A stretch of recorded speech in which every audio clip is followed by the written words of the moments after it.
What's up, poker people? My name's Wes, and this is my poker vlog. Today we've got a 5-10 no-limit cash game session coming from Texas Card House in Austin, Texas. Yes, this was played on the RFID table. I started out in the commentary booth, but I ended up on the felt. Wish me luck. Alright, these are the starting chip counts of what players bought in for. I'm going to highlight a few players. We got Bart Hanson buying in for $5K, Matt Liu buying in for $4K, my buddy Sung buying in for $3.5K, and Todd, another player from Houston, buying in for $1,000. This is a 5-10 game, but this hand starts with an under-the-gun $20 straddle by Bart Hanson. Nick Neighbors looks at pocket sixes in early position and decides to limp, and he gets punished by Matt Liu. Matt raises it to $100 with ace-queen. Nobody else has a hand, so it's going to fold around. We notice Sparks folds ace-jack. This is why it's good to 3-bet. He's going to get heads up with Neighbors. Nick calls and then go into a flop.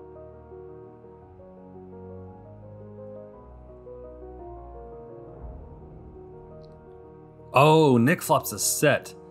The only problem with this is Matt has nothing. It's going to be really hard for Nick to get any value from this hand. Sure, Matt might c-bet this flop. Oh, that was awkward. He tried to bet 100 and he almost accidentally bet 600. So Matt bets 100. And my favorite thing here is Nick actually looks at him while he calls as if he's trying to get a read, when in reality he has a set. He doesn't care. So he calls, going to a turn card. Oh, the ace of spades, so Matt does have something now. Nick checks. Matt's definitely going to bet this turn card. So let's look at his sizing. The pot's 435. What size do you think he should bet? Should he be betting small, which is like half pot or less, or closer to pot, maybe 2/3 pot? He goes with half pot for $205. This is a spot where Nick could actually check raise. If Matt has bluffs here, sure, we want to just call, but if he has any ace, we want to start taking control and get the money in. If Matt did have an overpair, jacks through kings, this card is going to kill the action and Neighbors is going to have to lead the river, so I would actually check raise this turn card, but Nick goes with a call.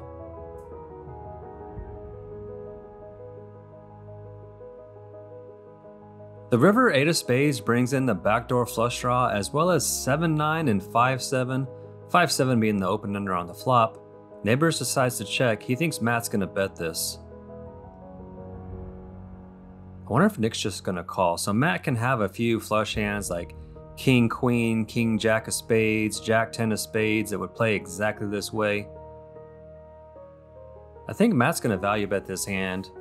He assumes Neighbors has some sort of 10. Might have turned a weak ace. Pot's 845. Based on what Matt bets, we'll be able to tell what he thinks Neighbors has. He bets 300, so he thinks Neighbors has a one pair kind of hand. He's just trying to get him to call down with a 10 or an ace. And Nick has to decide right here, do I want to raise or just call? You can't really be worried about backdoor flush draws most of the time. You just got to put the money in. The pot's 1100 right here. He needs to make a big raise and he could even go all in. All right, so right here, Nick cuts out the call.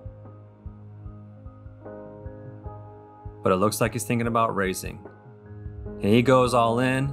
And I tell you, from all the years of playing poker, I've never once seen a guy cut out the call and then raise as a bluff. If you guys want to start doing that, that would be amazing, but you just don't see it. Matt's very confused at this point, which I'm not sure why. A few hands got there, and Nick could have had a set from the beginning and played it this way. But Matt seems very perplexed. Is he going to call with just an ace?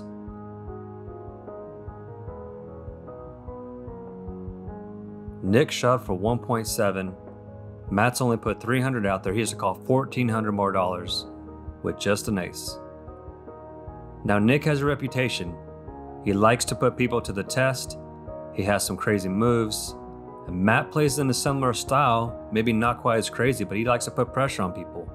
A lot of times when people play like you start thinking, wow, man, would I have made this play? And if you would, you might end up calling down. Now Matt's trying to get a read on him. Nick's looking back at his cards for some reason. Oh, he shows a 6. I don't think that's a good move. Can't you basically only have a set here now? Oh, Matt laughs, but he seems even more confused than before. I feel like this makes it really easy. I'm not sure why Nick decided to show this 6.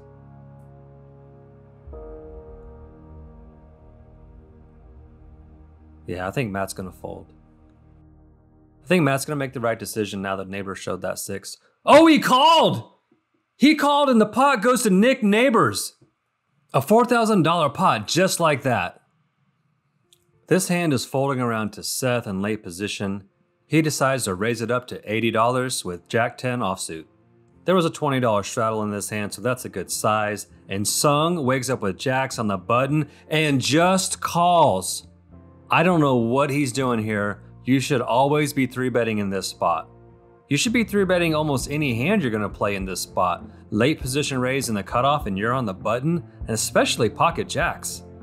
Well, we're going to the flop, Jack 10 versus Jack Jack. Flop is 10 high. Seth's gonna get in a lot of trouble in this hand. Sung even has the heart backdoor flush draw. Seth bets 100 and it's over to Sung. In this spot, I think he's just gonna call. I think that's the right play. You didn't 3-bet pre-flop, there's no reason to raise now.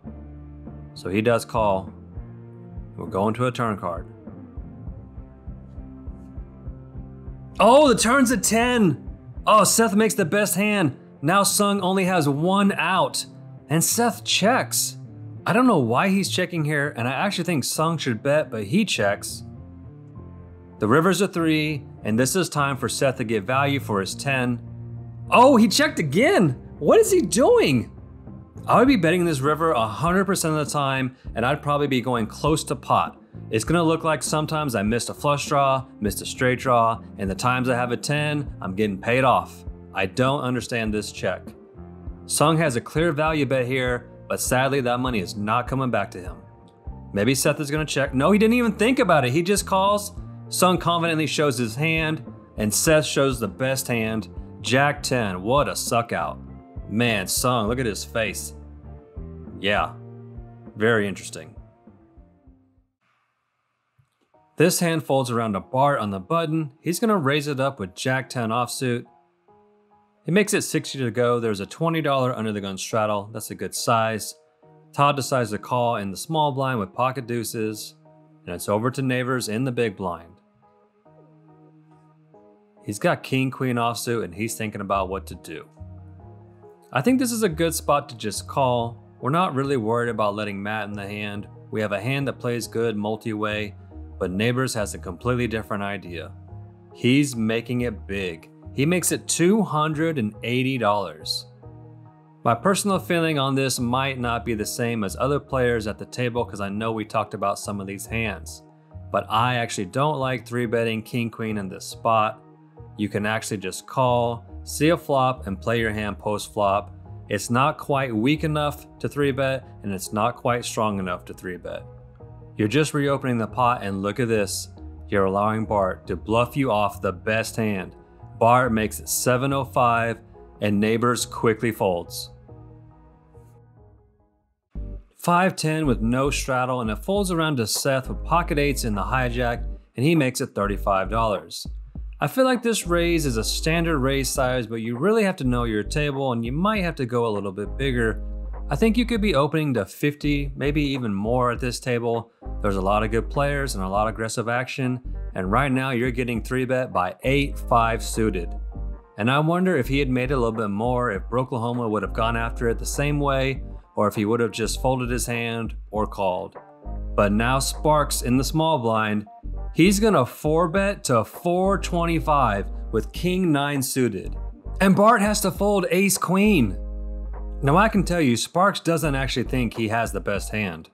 He's making a squeeze play against the 3-better. Seth gets out of the way, and if you think a guy who's 3-betting 8-5 suited is folding to a 4-bet, then you don't know Brooklahoma. He calls and we're going to a flop. The flop is ace 10-6. You would think that this favors Sparks with his 4-betting range, Lots of big pairs and aces. He's going to have a ton of ace kings, but Brooklahoma should have some of those hands too. And Sparks decides to downbet this flop to 325, and Brooklahoma wastes no time thinking about it. He's just going to call. I know he's never folding a flush draw in this spot, but I do wonder if he should have acted like he was thinking about it. Brooklahoma turns the best hand when he hits a 5 on the turn. Now we gotta see what Sparks gonna do. This board is not good for his actual hand, even if it's good for the hand that he's been repping. Sparks checks. Does Brooklahoma want to bet this turn card when he knows how many aces Sparks has in his range? He does bet 625. Sparks is in a tough spot here with king high. He's probably just going to have to fold. But he's not doing anything quickly. He is thinking this through. And Sparks fizzles out. As I mentioned in the intro, I will be jumping into this game later. But right now we got Sparks raising up pocket deuces in the cutoff. And Bart decides just to call on the button with ace-jack. I'm kind of surprised he didn't 3-bet. Two players go into a flop, deuces versus ace-jack.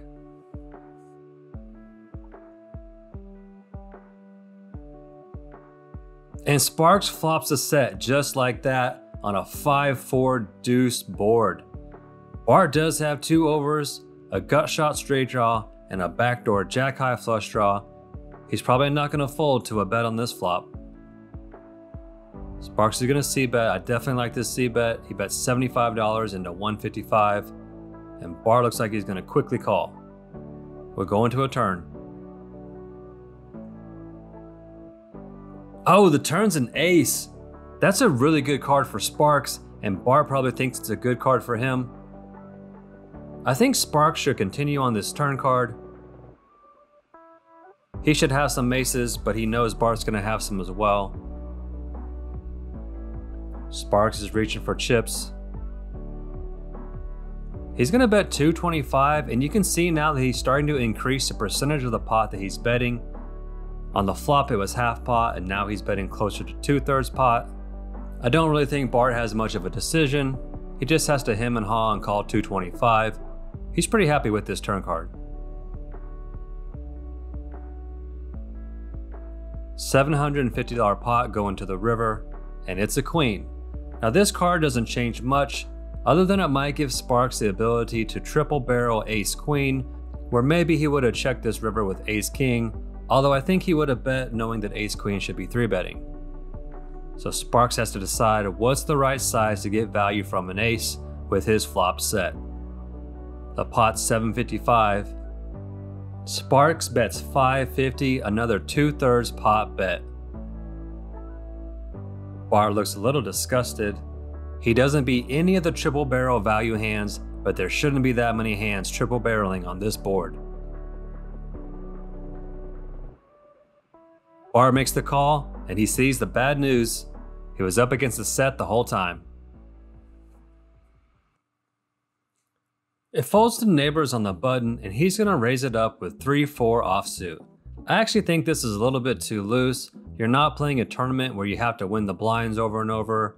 If you end up constructing a range that includes 3-4 offsuit, you're now playing half the hands when it's folded to you on the button. And that seems a bit too much. But now it's Brooklahoma's turn to play deuces, and he doesn't flop a set. The flop is 7-7-6.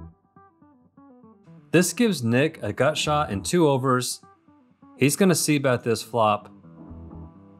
And Brooklahoma doesn't even think about it. He just snap calls. Nick has to be a little bit worried. He basically needs a good turn card to bluff with this hand. He's really not hoping to hit a 3 or a 4. A 5 is his only gen card. The turn is a 6. That counterfeits Brooklahoma. He checks to Nick. Nick has to decide at this point, does he want to try to bluff one of the loosest players at the table? If he doesn't bet here, he's basically waving a white flag on this hand. Nick checks behind. The river's a 4, which hits Nick, but he actually already had 6s and 7s, so this 4 does not improve his hand. He's playing the board, 7s and 6s with a 4, and Broklahoma is as well, but Broklahoma comes out betting $175.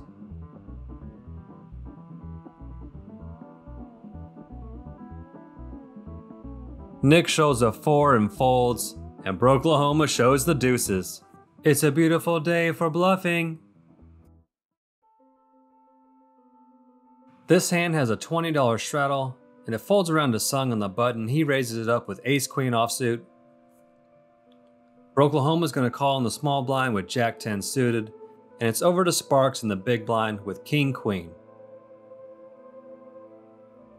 Sparks has his thinking face on, and he's going to re-raise to $300. I still think this is a spot where you can just call. You're basically closing the action with only one player behind. You can see a flop and play king-queen 3 ways with no problem. Now the decision is to Sung. What's he going to do with ace-queen here?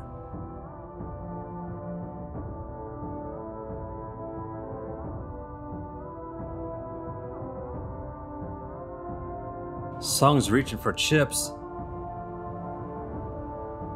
And Sung 4-bets to 775. Broklahoma gets out of the way.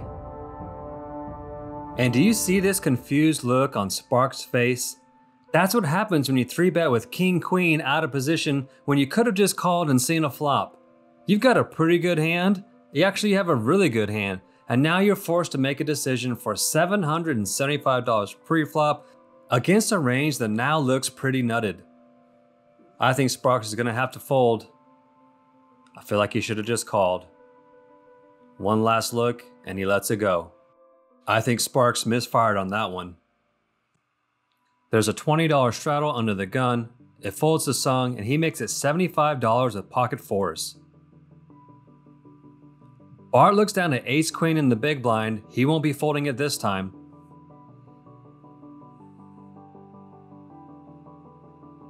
Bart 3-bets to $300. That's a big 3-bet. It's back over to Sung. It's $225 a call, and they're roughly 4K deep each. This is the stack depth you want to have when you're set mining. You really want to have 15 to 20 times the raise size that you could potentially win if you hit your set, and that's exactly the scenario that Sung's looking at, and he makes the call. Heads up to the flop, Bart and Sung. The flop is queen 4 deuce. Not only does Sung flop a set, but Bart flops top. Bart should c-bet this flop. It's a pretty dry flop. There aren't a lot of draws. I would say he's gonna go about half pot, and he decides to bet 250. This board is so dry, I think Sung should just call. He can get value since he's in position on a later street. He wants to keep Bart betting his ace-king, his aces, and his kings. He doesn't want to let him know right now that he's got a set. You can see Sung staring at Bart, trying to act like he's getting a read. But the only thing he's reading is that board, queen 4 deuce. Sung makes the call.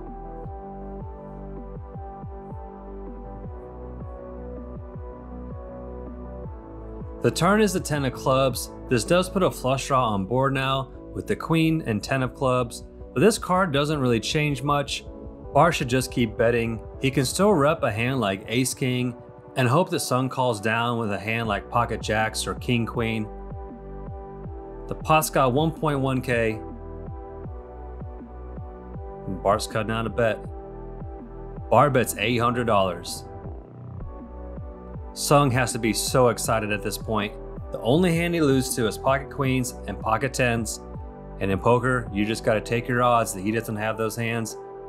And the question is, do you want to raise here or do you want to raise on the river? If you call here, the pot's going to be 2.7k and you're going to have about less than pot left behind, about 2.5k.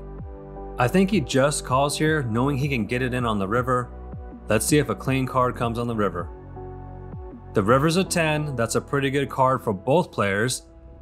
This doesn't really change anything for either player, but it's one of those cards that pairs the board and just keeps the player who is ahead. So Bart's not worried at all about being behind, and Sung shouldn't be worried either. Bart's probably going to value bet this river and hope Sung has king queen and pays him off.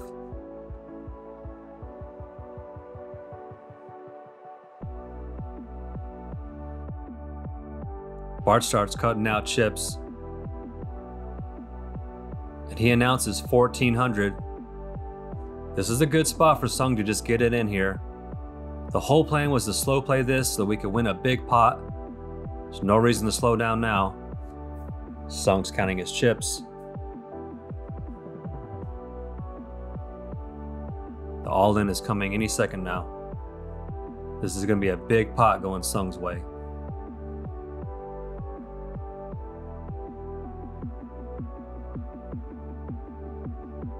Sung just calls. Why didn't you go all in? Bart Hanson is a professional poker player. He does this for a living. He's not going to let this hand get him rattled. Losing this hand means nothing to Bart. He's seen this kind of stuff before.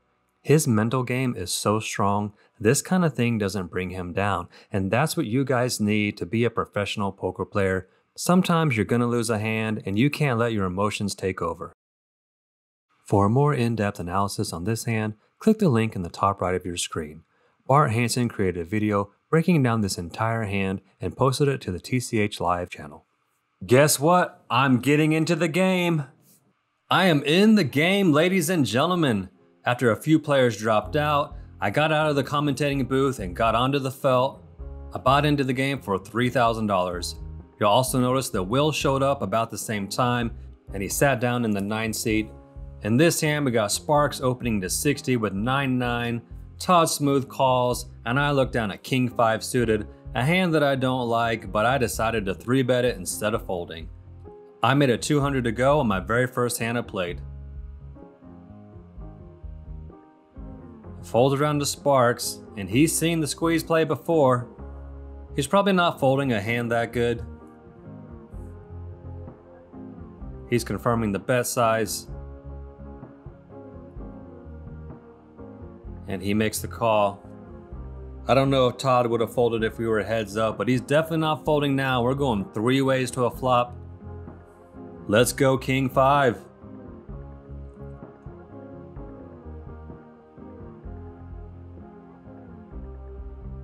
I completely miss.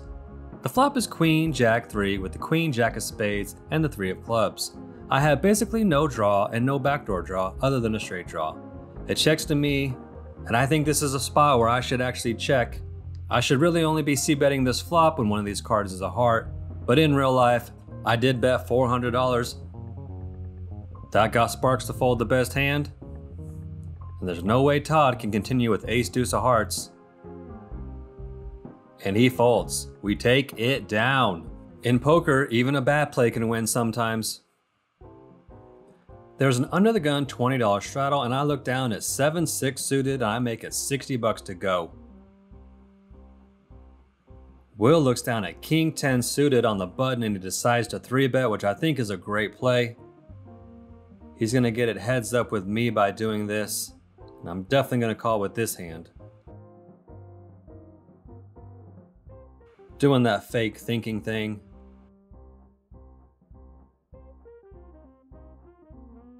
And then I call 200.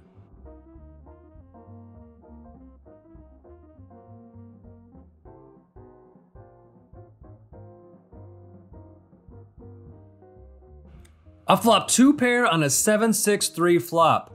There's 2 spades out there. This is a draw heavy board. I'm gonna check raise this hand, so I check to Will, but he quickly checks behind. The turn's an 8. This board is getting pretty scary. There's lots of draws. He could have a straight draw, a flush draw, and he can always have an overpair that could suck out on me. I decide to lead pretty big. I bet 310 into 435. Will quickly folds his gut shot in 2 overs, and I take that one down. In this hand, Todd is going to raise and take it with pocket 10s, and this is important in going into the next hand. This hand folds around to Bart in the cutoff. There's a $20 under the gun straddle, so he makes it $60 with ace 10 offsuit. And I bet Todd was surprised to look down and see pocket 10s again in back-to-back hands. He is going to 3-bet the button, as I think he should. He makes it 180 to go. And as you see, I have to fold king, queen in my small blind. I'm not going for some weird 4-bet in this spot. It's back around to Bart and he has to decide what to do. This is a spot I'm actually not sure about. When I'm in this spot, I actually feel like I'm supposed to fold a lot of the time, but Bart decides he's going to call. He knows better than I do. They're going to a flop. The flop is king 8-5 rainbow. Bart completely misses. Todd c-bets his hand. He basically has second pair, but he beats anyone who actually has second pair. And Bart doesn't fold just yet. Bart has no draw, no pair, and no backdoor other than queen jack to make a straight. But he's thinking about this. Guess maybe he's gonna raise? No, he just calls. We're going to a turn card. The turn pairs the 8, another card that does nothing for Bart. He checks, but Todd checks quickly behind. The river's a 9 of diamonds. Again, Bart's stuck with ace high, no pair. Todd has the best hand with pocket tens. Bart, for the third time in this hand, checks his cards. Guess he's thinking about leading out here? Bluffing on this river, I'm not sure what hands Bart thinks he needs to get to fold out. He's gonna beat a lot of the ace highs, the ace high wheel hands that like to 3-bet on the button. But I guess there's still those ace jack and ace queen hands that would fold. And he bets out 450 into a pot of 645. Almost 3/4 pot. Normally when you see a bet like this, it's on a polarizing board. A board where a player can have a lot of different hands or a lot of different nothings. In this spot, I'm not sure this is the same as a polarizing board. Although the board is paired and there was a flush draw, it's a backdoor flush draw and the second card paired. This would be completely different if the river was a king and also completed some sort of front door flush draw. But I don't think this is the kind of board you should be bombing with a lot of your range in, which is basically what Bart has to do for this to be the right play. Most of the time when Bart's betting for value, he's gonna have just a king, and I don't know if he would go with this sizing with just a king. He really wants to get a crying call from tens, jacks, and queens when he does have a king, so I think he might actually go for a smaller sizing. If he's trying to be balanced in this spot, he basically has to bet this way with all his bluffs and all his monsters. The only monster he can really have is maybe quad 8s and pocket 9s for a full house. But then I argue that he just shouldn't have very many bluffs in this spot.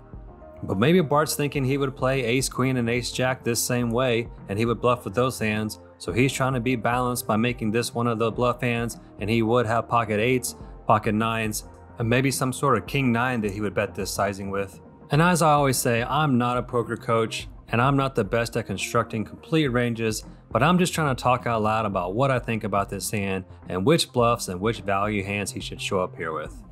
And if you want to get into talking about blockers, I don't think it's that interesting that Todd has the 10 of diamonds, as Bart shouldn't have very many backdoor flush draws in this spot. He should mostly have a king here, and the fact that Todd has the 10 of diamonds only removes one combination of king 10 that Bart can have here and be betting for value.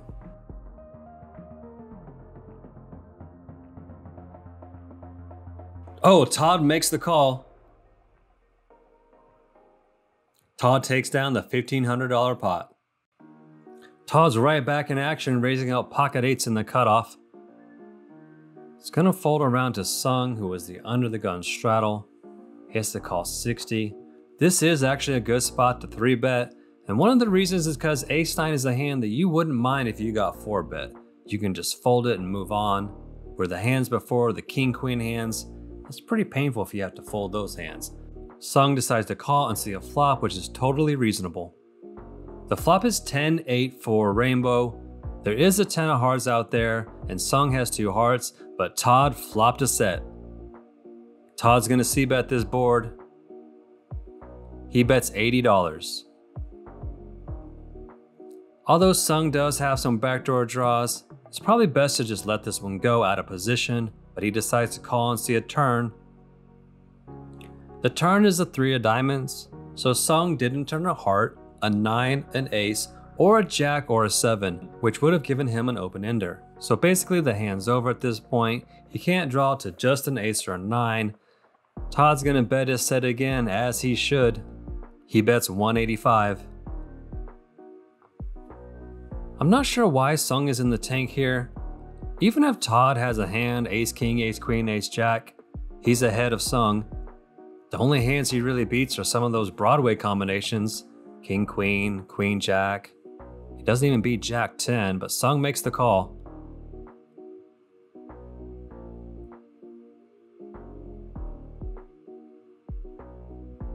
The river's a 7.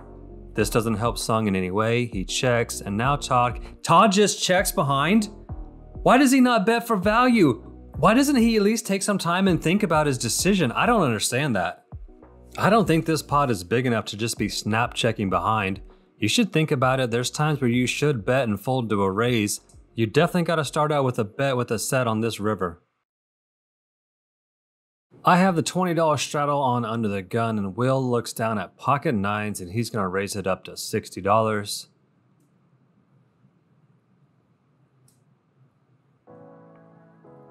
Bunch of garbage hands going into the muck.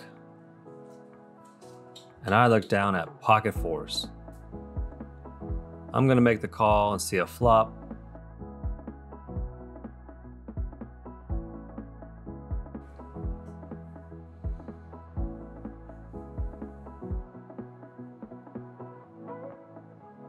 The flop comes king, jack 6, and I am completely done with this hand.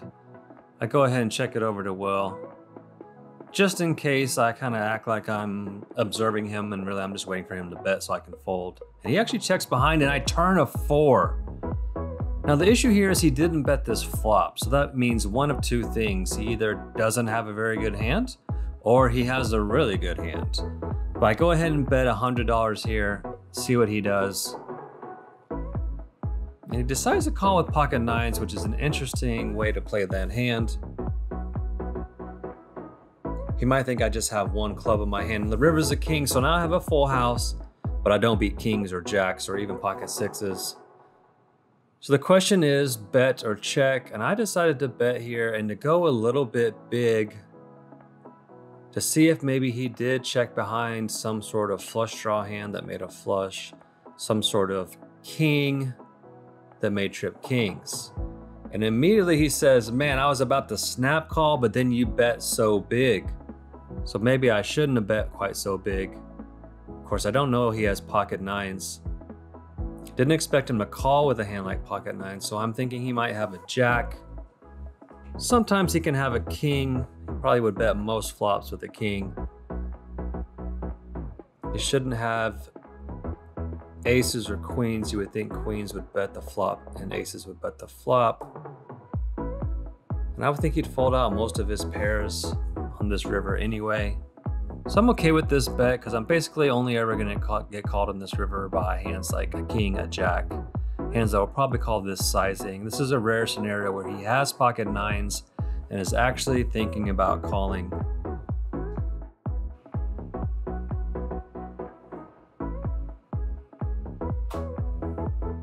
And he does fold. I take down a small pot. Sparks looks down at jacks. We have no straddle, so it's just 10 bucks to call, and he makes it 35. As I mentioned earlier, it's possible he could be going bigger with this hand, especially in early position, to try to charge a little bit more and maybe to prevent himself from being 3-bet too often. But 35 is an okay size. Folds all the way around to Sung in the big blind, and he calls with a suited ace-3. Heads up to the flop.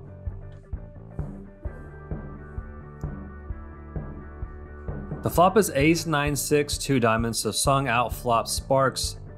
It goes check, check.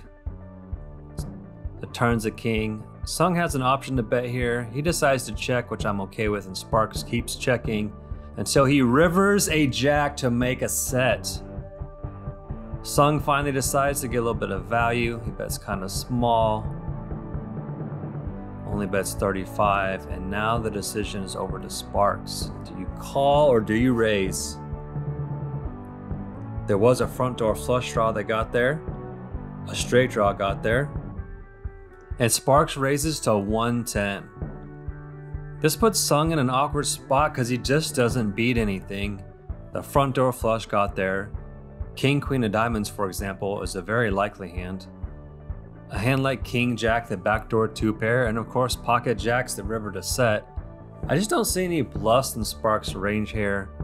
And sure enough, Sung decides to look him up. It wasn't that much more. But Sparks wins a hand. Sparks is going to jumpstart this hand with Ace King raising to $60. And Corey wakes up with kings. He 3-bets to 200. It's a good size, nice and juicy, meaty. It's going to fold around. Back to Sparks. He has to decide, does he want a 4-bet or call?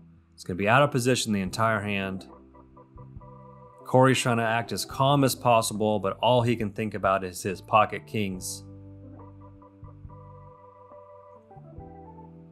Sparks makes the call.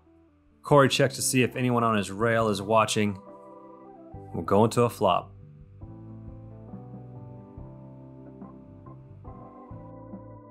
Flop is 10-4 deuce, and this is about the best flop you can expect to see with pocket kings. Your opponent can still have queens and jacks without having a set. It's a great spot. Sparks checks and Corey's going to c-bet. Corey bets 180.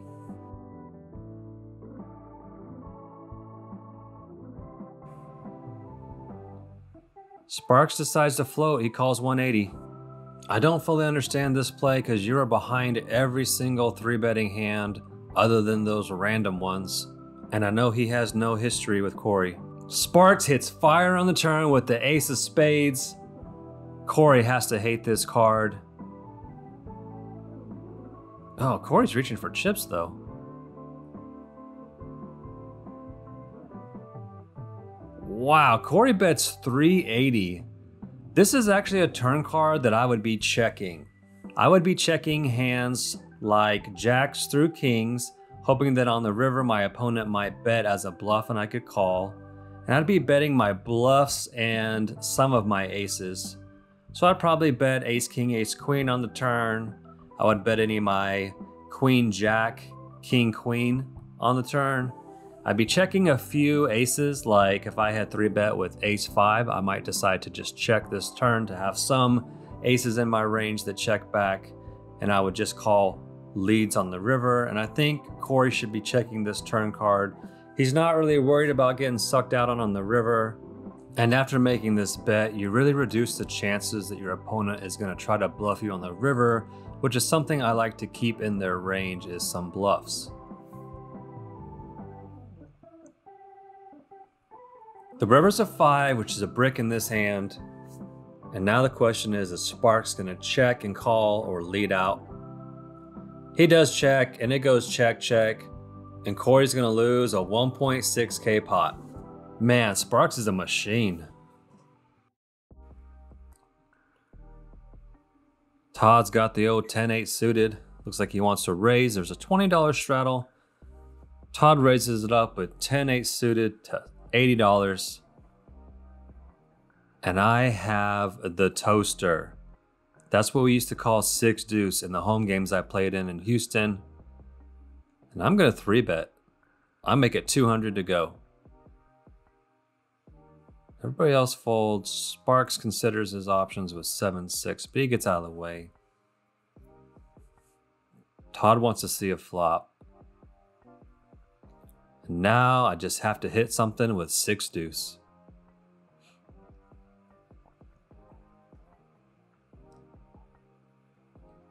The flop is queen, queen 3, so I completely miss, but I do have a backdoor flush draw, a backdoor straight draw, and I have the betting lead. So Todd checks, and I c-bet 230. I think this is a pretty good flop to try to bluff on. I really expected Todd just to fold here. He's going to have a lot of just random ace highs, maybe a hand like jack 10 or a hand like 10-8 that's going to fold. But for some reason, Todd decides to float, see one more card. Maybe he thinks he can turn a jack, 9, 10, 8, or a spade and continue. So Todd calls, and we're going to need a good turn card.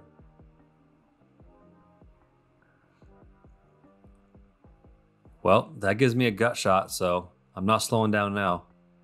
Todd checks. Now it's time to put one more bet in and pray that he doesn't have a queen.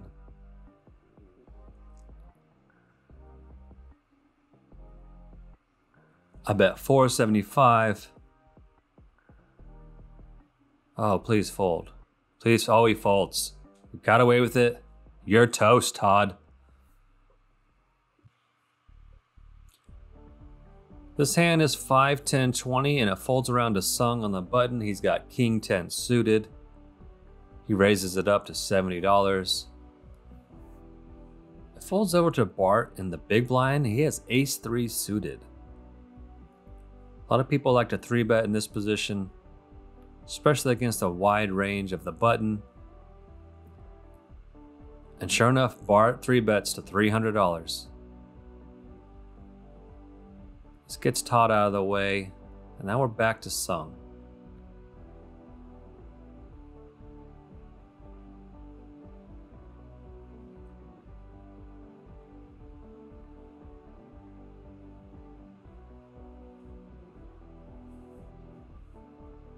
They're pretty deep, so I'm not surprised that Sung wants to call. I don't know if he was thinking about making a 4-bet.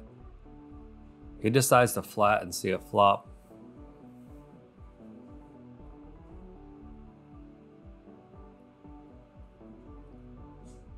The flop is Ace 6 deuce, so Bart stays ahead. He flops an ace.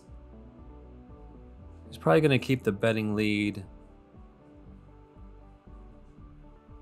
He does have the option to check if he wanted to in this spot. I would actually check sometimes. But Bart bets 225. And now Sung has to decide, does he believe him?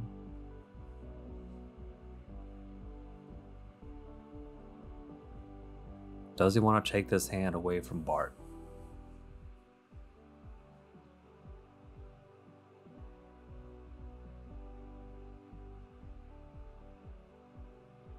Sung raises the flop. Sung raises to 550, the exact min raise.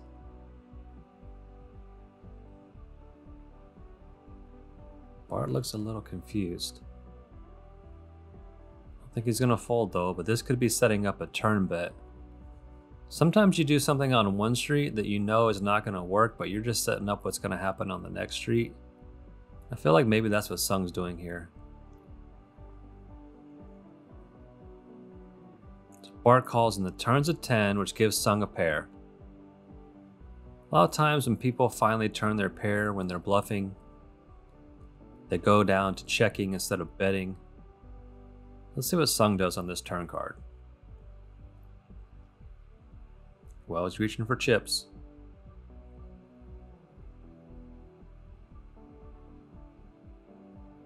It's got a pink in there, so it's a good size bet. He is going to bet this turn card. He bets 775. Now, it's not a very big increase from his previous bet he raised to 550. And I actually don't know, other than a set of deuces or sixes, what hand Sung's saying he has. Unless he's saying he had a pretty good ace, ace queen, or ace jack that decided to raise the flop. Normally he would just call the flop. I don't think Bart's going to fall for this.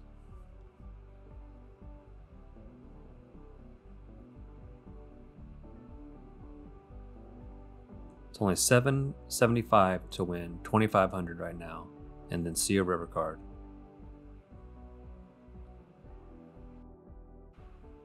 Oh, Bart folds. Nice hand, Sung. Ah, I got pocket tens in this hand. It's a $20 straddle. I make it 60 to go. I'm in late position. I basically end up buying the button with my raise. It's going to fold all the way around to the straddler Sparks, who decides to call 60 with ace 10 offsuit.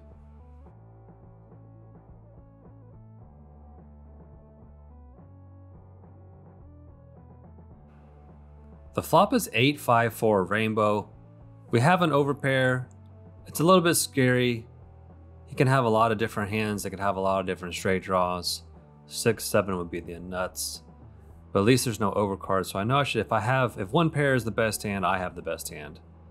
I bet $55. Sparks quickly calls.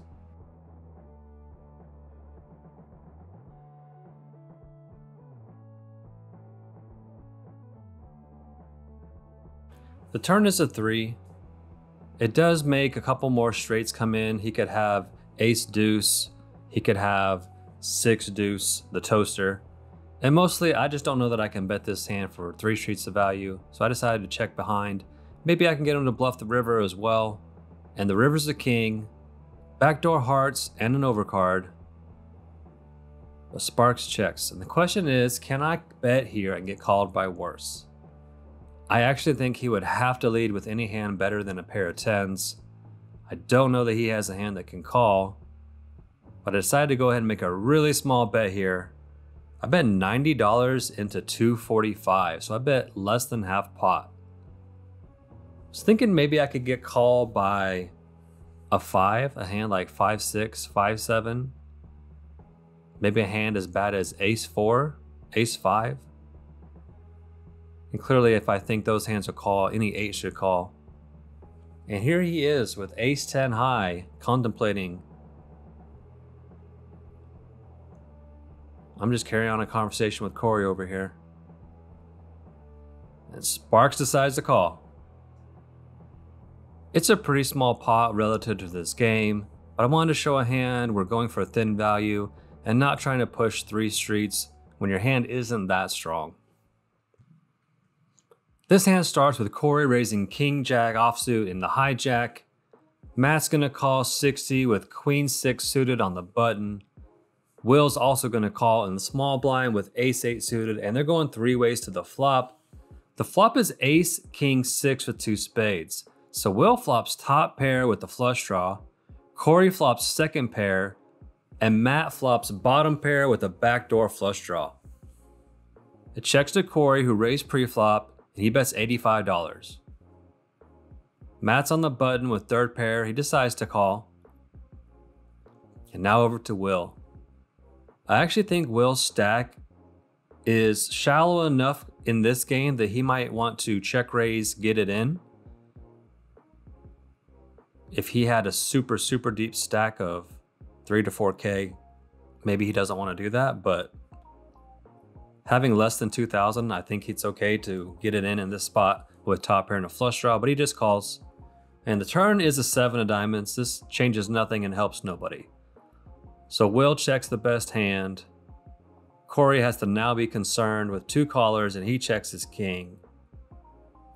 And Matt knows he doesn't have the best hand. He probably assumes one player has maybe an ace, a weak ace, and one player has a flush draw. Or he might put a player in a king and another player in a flush draw. And he looks like he wants to try to get someone to fold their pair. And he knows he's ahead of a flush draw, but maybe he can get them to fold it out. He bets $350. Will's not going anywhere, I can tell you that right now. This is another spot where he might decide to get it in. It's better to get it in on the flop. Once you've just called the flop, you're just gonna call the turn probably. Unless he just wants to steal the money out there. He calls $350. Corey's done with this pot and he folds.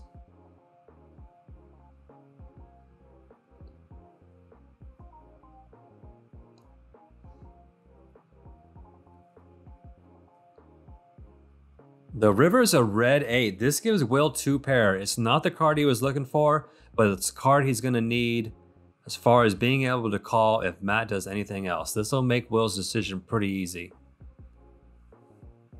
Unless he wants to bet out here. He decides to check. Now it's over to Matt. Matt just has a 6. He wants to see Will stack. It's about 1,300.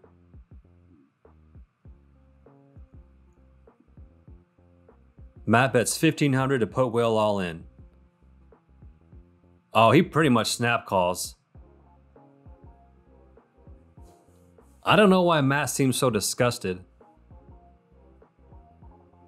This hand is going to be very important when you guys watch the next vlog, because you got to remember I saw this happen, and this is going to change the way I played against Matt on Saturday which was the following day. There's no straddle in this hand. Bart makes it 35 with Queen 9 suited. It's going to fold over to me on the button. All the other players getting out of the way, and I decide to call with Jack 7 suited.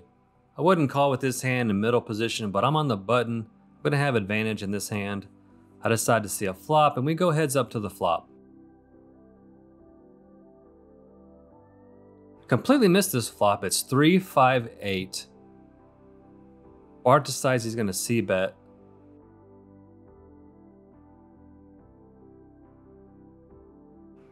And he c-bets $55. And I didn't fold right away, and I want to explain what I was thinking.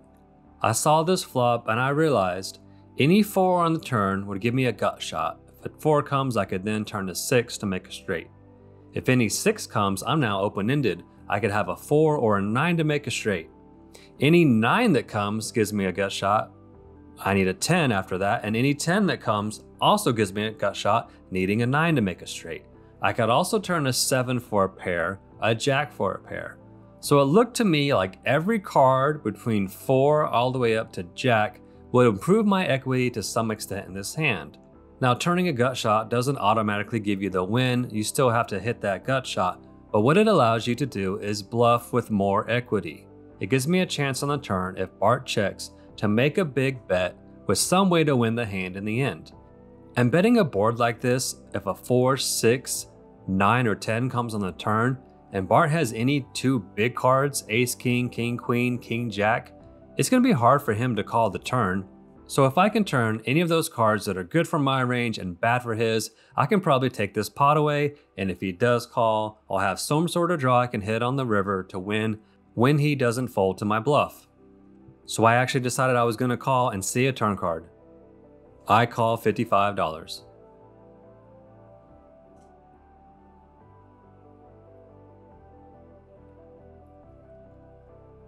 And the turn's a jack. So this is one of the ways I could immediately improve to what could be the best hand. I turn top pair.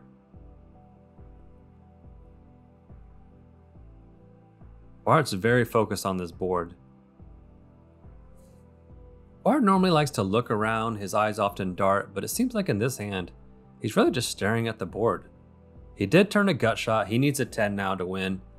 He bets 225. Okay, there go those eyes. So it's a pretty simple decision when I turn to jack. I just call 225 and we're going to a river. It's a deuce. This changes nothing. So now Bart's at the river with queen high against a range that could have a lot of small pairs in it. 5-7, 8-7, 3-4. And he wants to see what my stack is. I could tell right away that's what he was looking at.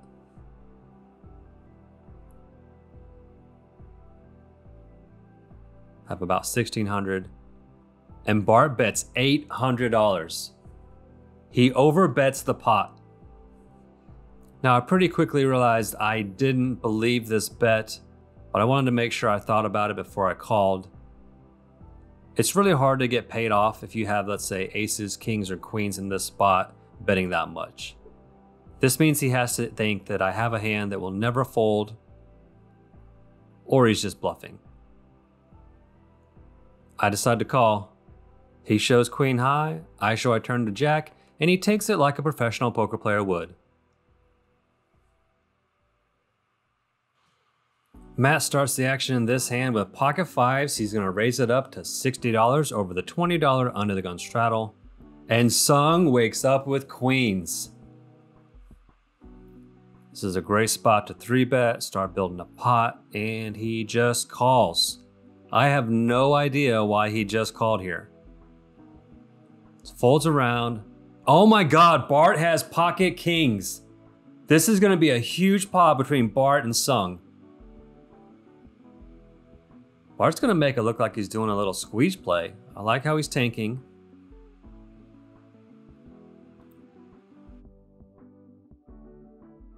Bart goes with a big sizing, $330.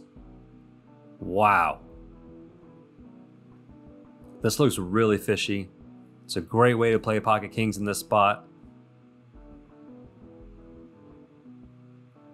Watch how this works.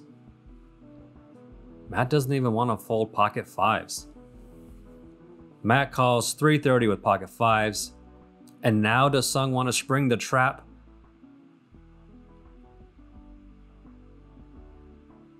No, he just calls.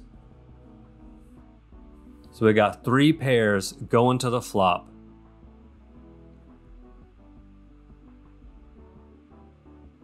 The flop is Jack 4 deuce. Nobody hits a set. Got 2 overpairs and 1 small pair. Bart's faking like he's not sure what to do. Look at that furrowed brow. He knows exactly what he's going to do.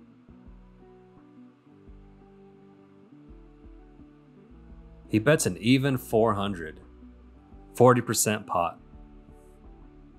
Matt didn't flop a set, so he's going to get out of the way. Wrong. Matt calls. Guess he checked to see if he had the 5 of diamonds. He does have a backdoor straight draw and a backdoor flush draw. And now it's over to Sung, who has an overpair. And he's just going to call. This pot is getting bloated. $2,200 in the pot. Still 3 players in the hand. The turn is the 9 of diamonds.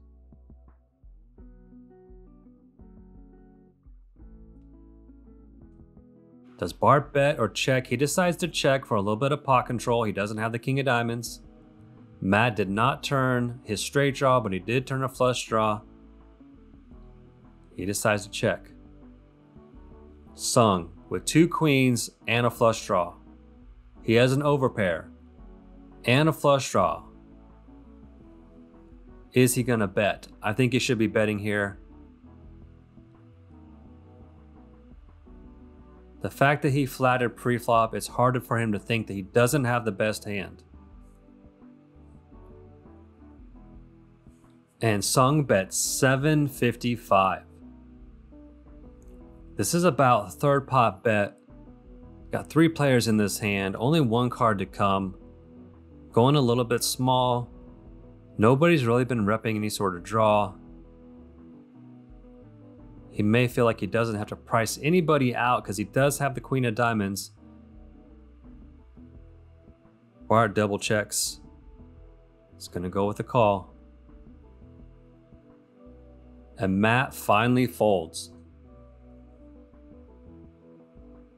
The river's a diamond! Sung sucks out on the river. The kings of Bart are no longer good. Bart checks. Sung has the 3rd nuts. He just checks behind? Oh my god! And to be a professional poker player, this is the type of reaction you need to have when someone sucks out on you in the river and doesn't even get value for it. You say good hand and you move on. And here's the win-loss for the end of the live stream. Sung's up $6,000. Bart's down $8K. It shows that I'm up $1,000. We did play after the stream and I won another $2,000. Won $3,000 on the night. Be sure to come back and check out the vlog next week. I'll be playing another session at Texas Card House Austin on the RFID table where I buy into the game for $5,000. See you guys next week.